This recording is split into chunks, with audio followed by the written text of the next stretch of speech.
అందరికీ నమస్కారం. ప్రభుత్వ ఉద్యోగాల భర్తీ కోసం చాలా మంచి నోటిఫికేషన్ రిలీజ్ అయింది.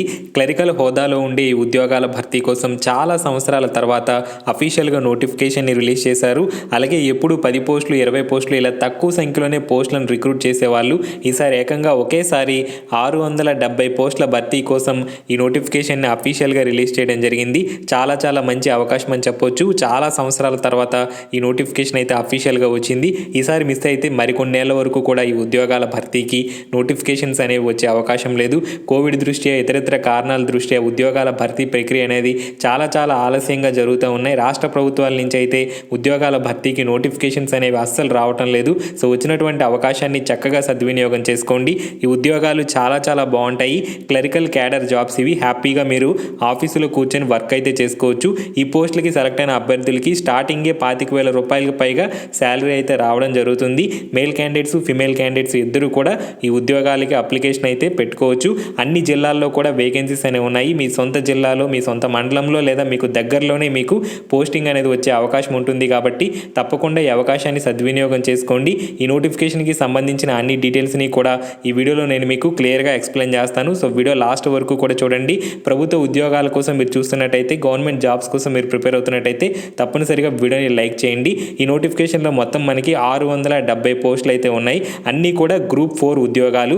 Junior assistant computer assistant vacancies కోసం ఏపీపీఎస్సీ నుంచి ఈ నోటిఫికేషన్ అనేది అఫీషియల్గా రిలీజ్ చేయడం అనేది జరిగింది. సో ఆంధ్రప్రదేశ్లో ఉన్నటువంటి అన్ని జిల్లాల్లో కూడా వేకెన్సీస్ అనేవి ఉన్నాయి.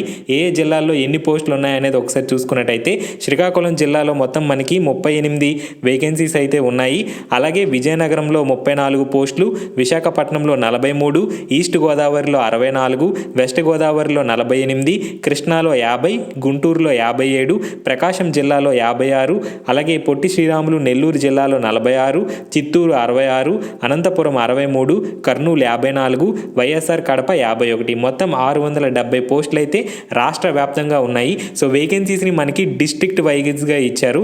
మీరు ఏ జిల్లాకి చెందినటువంటి అభ్యర్థులు అయితే ఆ జిల్లాలో ఉన్న వేకెన్సీస్కి అప్లై చేసుకోవాల్సి ఉంటుంది.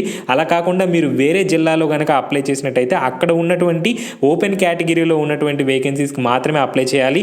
మీరు కనుక వేరే జిల్లాలో ఉన్న వేకెన్సీస్కి అప్లై చేసినట్టయితే అక్కడ మీరు నాన్ లోకల్ క్యాండిడేట్ అవుతారు. మీ జిల్లాలో ఉన్న వేకెన్సీస్కి మీరు అప్లై చేసుకుంటే అక్కడ మీరు లోకల్ క్యాండిడేట్ అనేది అవుతారు అని చెప్పి నోటిఫికేషన్లో క్లియర్గా మెన్షన్ చేశారు. ఈ నోటిఫికేషన్కి ఆన్లైన్లో అప్లై చేసుకోవాల్సి ఉంటుంది. డిసెంబర్ 30వ తారీఖు నుంచి కూడా ఆన్లైన్ అప్లికేషన్ అనేది స్టార్ట్ అవుతుంది. అలాగే ఎలిజిబుల్ క్యాండిడేట్స్ అందరూ కూడా జనవరి 18వ తారీఖు వరకు కూడా ఆన్లైన్లో అప్లై చేసుకోవచ్చు. సో లాస్ట్ డేట్ వచ్చేసి జనవరి 18వ తారీఖు. అలాగే ఎడ్యుకేషనల్ క్వాలిఫికేషన్స్ విషయానికి వచ్చినట్టయితే ఏదైనా విభాగంలో బ్యాచిలర్ డిగ్రీ పాస్ అయినటువంటి అభ్యర్థులు ఎవరైనా సరే అప్లై చేసుకోవచ్చు. సైన్స్, ఆర్ట్స్ ఏ విభాగమైనా పర్వాలేదు. సో డిగ్రీ పాస్ అయినటువంటి అభ్యర్థులందరికీ కూడా అప్లై చేసుకునే అవకాశాన్ని కల్పించారు. ఎలాంటి మినిమం పర్సెంటేజ్ కానీ ఏమీ అడగలేదు. కేవలం డిగ్రీ పాస్ అయినటువంటి సర్టిఫికేట్ మీ దగ్గర ఉంటే చాలు ఈ ఉద్యోగాలకి అప్లై చేసుకోవచ్చు. అలాగే మీకు కంప్యూటర్ నాలెడ్జ్ అనేది ఉండాలి. రిటర్న్ ఎగ్జామినేషన్స్ పూర్తయిన తర్వాత షార్ట్ లిస్ట్ అయినటువంటి అభ్యర్థులకి కంప్యూటర్ టెస్ట్ అనేది కండక్ట్ చేస్తారు. కంప్యూటర్కి సంబంధించి మీకు ఎంత పరిజ్ఞానం ఉంది అనే అంశాలపైన టెస్ట్ అనేది నిర్వహించి మీకు జాబ్ అనేది ఇస్తారు అని చెప్పి నోటిఫికేషన్లో క్లియర్గా మెన్షన్ చేశారు. అలాగే ఏజ్ లిమిట్ విషయానికి వచ్చినట్టయితే 18 నుంచి 42 సంవత్సరాల వరకు కూడా ఏజ్ లిమిట్ అనేది ఇవ్వడం జరిగింది. 1/7/2021 నాటికి మినిమం 18 సంవత్సరాల వయసు అనేది ఉండాలి. అలాగే 42 సంవత్సరాల వయసు అనేది మించి ఉండకూడదు. ఎస్సీ ఎస్టీ అభ్యర్థులకి అలాగే బీసీ అభ్యర్థులకి ఈడబ్ల్యూఎస్ వాళ్ళకి 5 సంవత్సరాల వరకు కూడా అప్పర్ ఏజ్ రిలాక్సేషన్ అనేది ఉంటుంది. ఫిజికలీ హ్యాండిక్యాప్డ్ క్యాండిడేట్స్కి 10 సంవత్సరాల వరకు కూడా అప్పర్ ఏజ్ రిలాక్సేషన్ అనేది ఉంటుంది అని చెప్పి నోటిఫికేషన్లో మెన్షన్ చేశారు. అలాగే ఫీజు విషయానికి వచ్చినట్టయితే 250 రూపాయల ప్రాసెసింగ్ ఫీజుని పే చేయాల్సి ఉంటుంది. అలాగే 80 రూపాయల అప్లికేషన్ ఫీజుని పే చేయాల్సి ఉంటుంది. సో అప్లై చేసుకున్న అభ్యర్థులు 250 రూపాయల ప్రాసెసింగ్ ఫీజుతో పాటు 80 రూపాయల ఎగ్జామినేషన్ ఫీజుని పే చేయాల్సి ఉంటుంది. SC ST BC physically handicapped క్యాండిడేట్స్కి ఈ 80 రూపాయల ఎగ్జామినేషన్ ఫీజు నుంచి మినహాయింపు ఇచ్చారు. 250 రూపాయల ప్రాసెసింగ్ ఫీజుని వాళ్ళు పే చేస్తే సరిపోతుంది అని చెప్పి నోటిఫికేషన్లో క్లియర్గా మెన్షన్ చేయడం జరిగింది. ఆన్లైన్ విధానంలో నెట్ బ్యాంకింగ్ ద్వారా, డెబిట్ కార్డ్ ద్వారా ఈ ఫీ పేమెంట్ చేసే అవకాశాన్ని అయితే కల్పించారు. సెలక్షన్ ప్రాసెస్ ఏ రకంగా ఉంటుందంటే, మొదట మీకు ప్రిలిమినరీ ఎగ్జామినేషన్ స్క్రీనింగ్ టెస్ట్ అనేది కండక్ట్ చేస్తారు.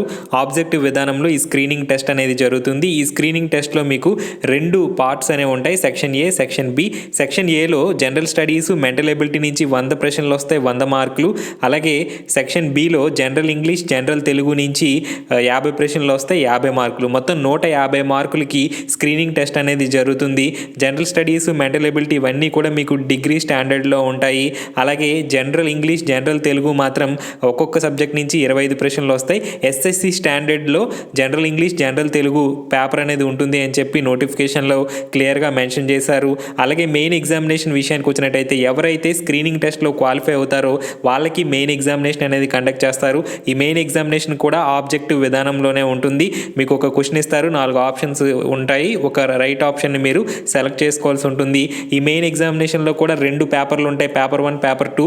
పేపర్ 1లో జనరల్ స్టడీస్, మెంటల్ ఎబిలిటీ నుంచి 150 ప్రశ్నలు వస్తాయి, 150 మార్కులు. అలాగే జనరల్ ఇంగ్లీష్, జనరల్ తెలుగు 150 ప్రశ్నలు వస్తాయి, 150 మార్కులు. ఈ జనరల్ ఇంగ్లీషు, జనరల్ తెలుగు ఒక్కొక్క సబ్జెక్ట్ నుంచి 75 మార్కులకి క్వశ్చన్స్ అనేవి వస్తాయి. ఎస్ఎస్సి స్టాండర్డ్స్లో క్వశ్చన్స్ అనేవి ఉంటాయి అని చెప్పి, ఈ జనరల్ ఇంగ్లీష్, జనరల్ తెలుగుకి సంబంధించి ఎస్ఎస్సి స్టాండర్డ్స్లో ఉంటాయి అని చెప్పి నోటిఫికేషన్లో క్లియర్గా మెన్షన్ చేశారు.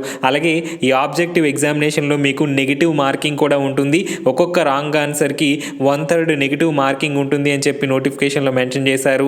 ఇంగ్లీష్, తెలుగు 2 లాంగ్వేజెస్లో మీకు క్వశ్చన్స్ అనేవి కనిపిస్తాయి. ఎవరైతే ఈ మెయిన్ ఎగ్జామినేషన్ని కూడా సక్సెస్ఫుల్గా క్రాక్ చేస్తారో, మెయిన్ ఎగ్జామినేషన్లో క్వాలిఫై అవుతారో వాళ్ళని షార్ట్ లిస్ట్ చేస్తారు. ఈ షార్ట్ లిస్ట్ అయినటువంటి అభ్యర్థులకి కంప్యూటర్ ప్రొఫిషియన్సీ టెస్ట్ అనేది చేస్తారు. కంప్యూటర్ పైన మీకు ఏ మేరకు అవగాహన ఉంది, బేసిక్ అంశాలపైన మీకు పట్టు ఉందా లేదా అనే అంశాలపైన ఈ ఎగ్జామినేషన్ అయితే జరుగుతుంది. సో సిలబస్ అనేది నోటిఫికేషన్లో క్లియర్గా మెన్షన్ చేశారు. ఏ టాపిక్ నుంచి క్వశ్చన్స్ వస్తాయి, ఏ సబ్జెక్ట్లో ఎక్కడి నుంచి ప్రశ్నలు అడుగుతారు, ఇవన్నీ కూడా క్లియర్గా మెన్షన్ చేశారు. నేను వీడియో డిస్క్రిప్షన్లో నోటిఫికేషన్ లింక్ ఇచ్చాను.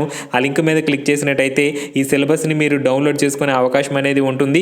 నోటిఫికేషన్ ఒకసారి క్లియర్గా చదివి అన్ని రకాల అంశాలపైన కూడా మీరు అవగాహన అనేది పెంచుకున్న తర్వాతనే నోటిఫికేషన్కి అప్లికేషన్ అనేది పెట్టండి. అలాగే ఈ నోటిఫికేషన్తో పాటు ఎండోమెంట్ డిపార్ట్మెంట్లో ఎగ్జిక్యూటివ్ గ్రేడ్ 3 పోస్టుల భర్తీ కోసం కూడా నోటిఫికేషన్ అయితే రిలీజ్ అయింది. హిందూ అభ్యర్థులు మాత్రమే అప్లై చేసుకోవాల్సి ఉంటుంది. 60 పోస్టులు ఆ నోటిఫికేషన్లో ఉన్నాయి.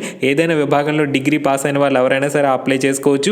వీడియో డిస్క్రిప్షన్లో ఆ నోటిఫికేషన్ లింక్ కూడా ఇచ్చాను. దాని మీద కూడా క్లిక్ చేసి డౌన్లోడ్ చేసుకొని మీకు ఎలిజిబిలిటీ ఉంటే అప్లికేషన్ అనేది పెట్టుకోండి. అలాగే ఎగ్జామినేషన్ సెంటర్స్ ఆంధ్రప్రదేశ్లో ప్రతి జిల్లాలో కూడా ఎగ్జామినేషన్ సెంటర్స్ అనేవి ఉంటాయి. మీ సొంత జిల్లాలో మీ ఊరి లేదా మీ ఊరికి దగ్గరలోనే మీరు ఎగ్జామినేషన్కి అటెండ్ అయ్యే అవకాశం అయితే ఉంటుంది. ఫ్రెండ్స్, ఇవి రెవెన్యూ డిపార్ట్మెంట్లోని జూనియర్ అసిస్టెంట్ లేదా కంప్యూటర్ అసిస్టెంట్ పోస్టుల భర్తీకి సంబంధించినటువంటి నోటిఫికేషన్ వివరాలు. ఏపీపీఎస్సీ ద్వారా ఈ ఉద్యోగాలు భర్తీ చేయడం అనేది జరుగుతుంది. చాలా సంవత్సరాల తర్వాత రెవెన్యూ డిపార్ట్మెంట్లో ఉద్యోగాల భర్తీ కోసం నోటిఫికేషన్ అయితే అఫీషియల్గా రావడం అనేది జరిగింది. సో అవకాశం ఉన్న వాళ్ళు తప్పకుండా సద్వినియోగం చేసుకోండి. Thank you friends, have a nice day.